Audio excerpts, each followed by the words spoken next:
네, 오늘의 킹덤 주제, 혼돈의 서울시장 선거 민심 향방은입니다. 내년 4월 재보선을 앞두고 차기 서울시장 경선 관련 첫 여론조사가 나와서 아주 눈길을 끌고 있습니다. 정말 신뢰받는 여론조사 기관이 조사했다고 하던데요. 윈지코리아 컨설팅입니다. 박시현 대표님. 네. 저희 회사에서 진행을 했는데. 스스로 하시네요. 네. 안심번호로, 휴대폰 가상번호로 조사를 했습니다. 네. 그러니까 좀 정확한 조사라고 볼 수 있을 것 같습니다. 네.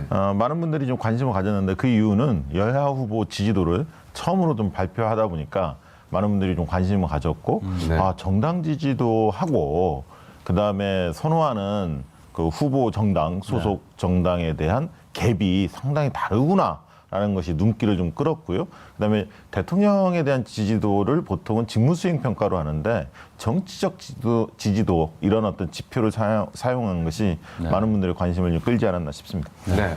이 차기 서울시장 이 경쟁에서 더불어민주당과 국민의힘이 오차 범위 내에서 이 경합을 벌이는 것으로 조사가 됐는데요. 이번 조사에서 이 각 정당별 지지율은 민주당이 35.2%, 국민의힘이 22.9%입니다. 이 재보선에 대한 이 민주당 책임론이 이 반영된 결과라고 봐도 될까요? 그렇습니다. 이제 정당 지지도에서는 12%포인트 차이가 났었거든요. 네. 민주당이 12%포인트 앞서 있었는데 어느 정당의 후보를 선호하느냐라고 묻자 이렇게 이제 3%포인트로 네. 크게 좁혀졌습니다. 네. 오차 범위 내죠. 그 얘기는 그렇게 좁혀진 이유는 세 가지가 있습니다. 하나는 첫 번째는 원인 제공자로서의 민주당 책임론이 첫 번째고요.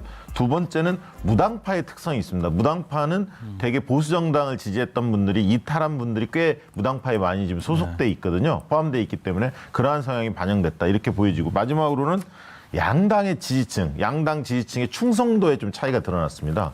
그러니까 이제 국민의힘 쪽에서는 거의 90%를 육박을 했고요. 국민의힘 후보를 찍겠다는 게 반면에 민주당 지지층에서는 이게 82%로 조사됐습니다. 그러니까 그만큼 결집력이 좀 약화돼 있다. 그런 세 가지 이유 때문에 양당의 지지율보다는 훨씬 더 격차가 좁혀져서 팽팽하게 접전이 예상되는 그런 결과가 나왔습니다. 결국 충성도의 차이가 선거판에서 가질 수 있겠다 싶기도 한데요. 자, 그러면 각 정당별 서울시장 후보 적합도 조사 결과를 보겠습니다. 더불어민주당의 경우 여성 후보 강세 현상이 두드러졌다고 하던데 한번 박시영 대표님이 짚어주시죠. 네, 일단 박영선 후보가 1위를 기록했죠. 13.6%가 나왔고요. 물론 이제 2위는 박주민 10.3, 그다음에 추미애 7.7. 그래서 1위와 3위가 모두 여성 후보였고요. 특히 이제 박영선 후보가 당시에는 좀 약한가 아닌가라는 어떤 일각에서 시선이 있었는데 실제 민주당 지지층 내에서도 1위를 기록했습니다. 25.1%를 받아서 민주당 지지층 내에서도 박주민 20.7에 비해서 더 높은 수치를 기록했습니다. 그렇다는 얘기는 당내 경선 통과 가능성도 매우 높다는 얘기가 될 수 있겠는데요. 민주당의 경우 박영선, 추미애 장관을 둘 다 호출하려면 부담이 좀 있습니다. 장관 교체가 필요한 상황인데 어떨까요? 박영선 장관을 교체하는 건 크게 뭐 걱정은 안 할 것 같고요. 만약에 본인이 그런 뜻이 있다면 개각 요인이 충분히 될 수 있다고 보는데 문제는 이제 추미애 장관이겠죠. 왜냐하면 검찰개혁이 지금 공수처 출범을 눈앞에 두고 있고 여러 가지 처리할 현안들이 좀 많습니다. 그래서 그 문제를 좀 매듭을 져야만이 추 장관이 나올 수 있는데 본인의 의지 그리고 또 대통령의 생각도 있기 때문에 추 장관의 거치는 좀 더 지켜봐야 할 것 같습니다. 네, 부산시장 보궐선거에서도요. 박인영 부산시 의원, 이현주 전 의원 등 여성 후보들이 여러 거론되고 있습니다. 사실 지금까지 여성의 서울시장, 부산시장 맡은 적이 없었고 각 정당도 후보를 낸 기억도 거의 손에 꼽을 정도인데요. 이번에 여성 강세가 나타난 배경을 한번 짚어주시겠습니다. 그러니까 사실 성추문 문제 때문에 그 여성 후보가 좀 강세를 띠긴 띠는데 저는 여성이라는 것이 조금은 도움은 되겠지만 결정적 요인은 아니다. 후보의 자질을 종합적으로 볼 거다. 이렇게 좀 판단하고 있고요. 도덕성도 따지겠지만 이현주 후보 같은 경우에는 전 의원이죠. 여성이기 때문에 매력도가 있다. 이렇게 보기보다는 좀 선명성, 강한 이미지 이런 부분들이 어필하고 있는 게 아닌가 그런 생각이 듭니다. 네, 성별보단 자질이다 이렇게 정리해 주셨는데요. 자, 이 얘기를 짚지 않을 수가 없습니다. 민주당이 무공천 당원을 받고 내년 4월 서울시장 재보궐선거 후보를 내기로 했습니다. 자, 오창석 MC장원 의원은 민주당의 당원 변경 투표 결정 어떻게 보십니까? 불가피한 선택이었을까요? 원칙을 훼손한 걸까요? 네, 일단 그 당시 이제 당 혁신위원회에서 이제 결정이 됐습니다. 됐었던 부분이고요. 열 몇 개의 이제 혁신안을 발표했었는데 그중에 첫 번째로 등장했었던 겁니다. 근데 사실 이제 그 당시에는 굉장히 혁신적이었고 지금도 사실은 혁신적인 안이라고 볼 수는 있는데 중요한 것은 과연 이러한 행동을 사전에 검증할 수 있을 것인가가 숙제로 남았다라고 볼 수가 있죠. 아무리 깨끗하게 검증한다 하더라도 이 사람이 잠재적으로 어떠한 범죄를 일으킬 것이다라고 추정한다는 것은 정말 쉽지 않은 일입니다. 네. 그렇기 때문에 이런 것을 막연히 그런 일들이 벌어졌다고 해서 무조건 후보를 내지 않는다라고 했을 경우에 사실은 민주당의 책임이 있다라고 하지만 민주당이 그것을 뭐 강요하거나 이렇게 하진 않았거든요. 그러니까 이런 부분에 있어서는 굉장히 혼란스러웠을 텐데 어쨌든 당원의 투표로 결정을 했던 것이고 당원들의 입장에서는 아마 이 부분에 대해서 개정 찬성을 하면서도 이런 생각이 들었을 겁니다. 결국은 후보를 뽑는 본선거에서 지역 유권자들이 판단을 내릴 것이다. 네. 그런 선거를 이제 그 민주당 때문에 선거가 다시 치러지는데 그럼에도 불구하고 민주당 후보에게 표를 던질 것인지 아니면 민주당 후보는 나오지 말았어야 된다라고 하고 역투표를 할 것인지 아니면 또 아예 투표를 포기할 것인지 결국은 본선에서 심판을 받는 것이 가장 깔끔한 것이다라고 판단을 내린 것 같습니다. 선거에서 후보를 내고 판단을 받는 것이 맞다. MC 네. 의원은요?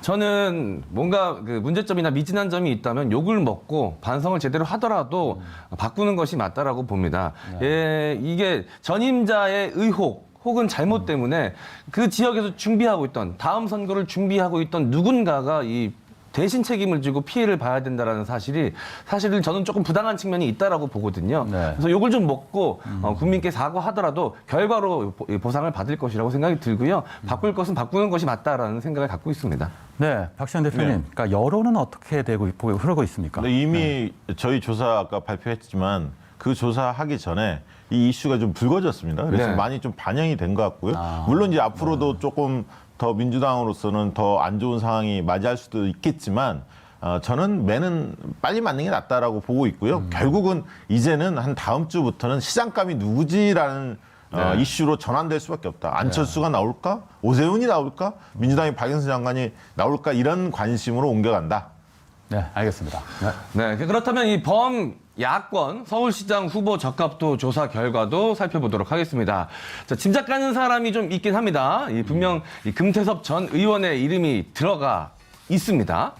네, 어떻게 좀 분석을 해주시죠. 뭐 금태섭 의원은 원래 그 민주당 안에서도 내부의 쓴소리를 좀 많이 했기 때문에 오히려 야권 성향에 더 가까운 인물이 아니냐 이런 어떤 평가도 좀 있었고요. 실제로 이제 탈당을 했기 때문에 야권 후보로 넣는 게 맞을 것 같고요. 그래서 지금 국민의힘 입장에서도 국민의힘 내부의 인물들과 네. 금태섭, 안철수 이 밖의 후보들을 연대하자, 반문연대를 하자 이런 어떤 제안까지 나오고 있기 때문에 지금 야권 후보로 거론되는 게 적절한 것 같고요. 지금 전체는 3위를 했지만 국민의힘 지지층이나 보수정당 지지층에는 4위를 기록했습니다. 네, 알겠습니다.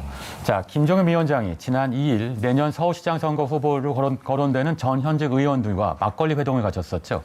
김택진 NC소프트 대표 등 외부 인사 영입을 염두에 두는 것 같더니 다시 내부로 눈을 돌리는 게 아니냐 이런 해석이 나오고 있습니다. 한번 짚어주시죠. 네, 외부 인사를 많이 접촉했지만 성과가 없었습니다. 네. 그렇기 때문에 이제 내부로 눈을 돌릴 수밖에 없었죠. 당내에서도 반발이 꽤 많이 쏟아졌거든요. 그래서 지금은 당내 인사에 관심을 갖고 그동안에 비판을 많이 했던 안철수 대표한테도 좀 우호적인 제스처를 보내고 있습니다. 네. 결국은 외부에 없으니 안으로 눈을 돌렸다. 이렇게 정리할 수 있겠는데요. 이 자리에서 당원 투표보다 국민 투표 참여를 높이는 방식으로 선출 방향을 정리했다. 이렇게 되던데 어떻게 분석할 수 있을까요? 그럴 수밖에 없죠. 당원 투표가 높으면 외부 인사가 들어오기 어렵지 않습니까? 네. 그리고 안철수나 금태섭 이런 분들이 같이 하기 어렵기 때문에 국민 여론조사 비중을 훨씬 더 높이겠다. 80 내지 90%까지 높이겠다. 이런 계획인 것 같습니다. 네, 알겠습니다. 네, 전 개인적으로 이 얘기를 꼭 여쭤보고 싶었습니다. 이 윤석열 검찰총장이 차기 대권주자 선호도 조사에서 10% 후반까지 뛰어오르면서 이 고공행진을 이어가고 있습니다. 네. 이 윤석열 대망론이 이번 이 여야 서울시장 선거 판도에 어떤 영향을 끼칠 수 있을 것인지 좀 궁금합니다. 상당 기간 지속될 것 같고요. 네. 일단은 내년 어떤 상반기까지는 갈 가능성도 있다. 이 이렇게 지지율이요? 보이죠. 물론 이제 감찰 결과, 네. 조국 전 장관의 재판 결과에 따라서 많이 출렁거릴 수 있지만 만약에 네. 그런 게 없다면 문제가 없다면 상당 기간 지속될 거다. 왜냐하면 이슈 중심에 윤석열 총장이 서 있고요. 네. 그다음에 상징성이 있습니다. 현 정권과 맞선다는 상징성이 있고 그다음에 참신한 보수 후보가 없습니다. 식상한 인물들이 많죠. 지난 대선에 나왔던 인물들이 많기 때문에 또 개인적으로 좀 강단 있고 원칙주의자 이런 이미지가 보수층한테 어필하고 있기 때문에 네. 상당 기간은 지지율이 높을 것 같다는 생각이 듭니다. 네, 윤석열이란 변수 이게 상수가 됐다고 짚어주셨는데요. 앞으로 보궐선거까지 5개월 남짓 남았습니다.